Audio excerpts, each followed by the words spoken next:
Je m'appelle Philippe Froger, je suis artiste plasticien. Au départ, je suis dessinateur et peintre. Et je suis venu progressivement à travailler les volumes. J'ai beaucoup travaillé des matériaux composites, donc sur des bases de résine et d'élastomère, que je ne travaille plus maintenant. Et je travaille des blocs de plexiglas. Et depuis 7 ans maintenant, je travaille le grès émaillé, cuit à haute température, et différentes terres, différentes techniques dans les arts du feu. Bon, je ne suis pas potier, hein, donc il y a beaucoup d'erreurs. Il faut équilibrer les rapports de masse en fait dans la pièce. Une fois qu'elle est créée, une fois qu'on a créé l'œuvre, après il faut se soucier de tous les détails techniques dans l'œuvre pour qu'elle puisse durer dans le temps.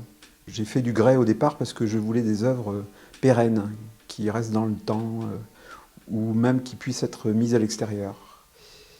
Et c'est un des matériaux les plus pérennes qui soient, parce qu'il y a quand même des sculptures chinoises qui sont là depuis plus de 5000 ans.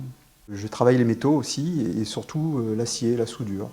J'ai été attiré par l'acier pour sa solidité et une rapidité de mise en œuvre aussi. Alors oui, c'est ce que je disais tout à l'heure, c'est la contrainte technique fait l'œuvre. Elle participe à sa réalisation et elle permet à la créativité de se développer.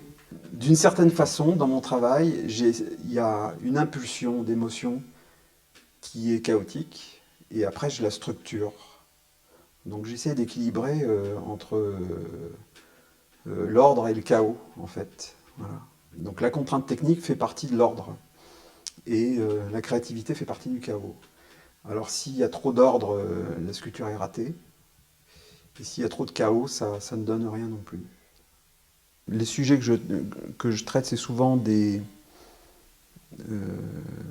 élévations.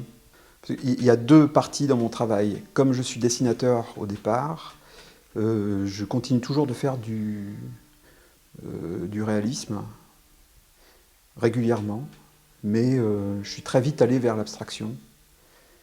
Et j'essaye de faire un lien entre les deux. Disons qu'il y a une masse au départ que j'essaye d'élever. Donc ce sont des élévations. Et parfois ça s'écroule, il faut tout recommencer. Les thèmes, je pense que l'équilibre entre l'ordre et le chaos, c'est un thème assez récurrent.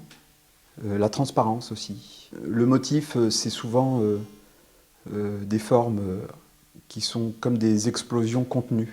Alors, je fais très peu de sculpture en fait, parce que je ne travaille pas des blocs, ou très peu des blocs existants. Je travaille en rajoutant matière sur matière, donc c'est un travail plastique.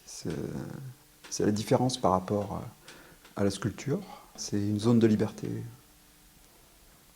Il n'y a pas de souffrance. Enfin si, parfois, bon, faut quand même s'investir dans un travail qui a besoin d'une présence assidue ou d'une...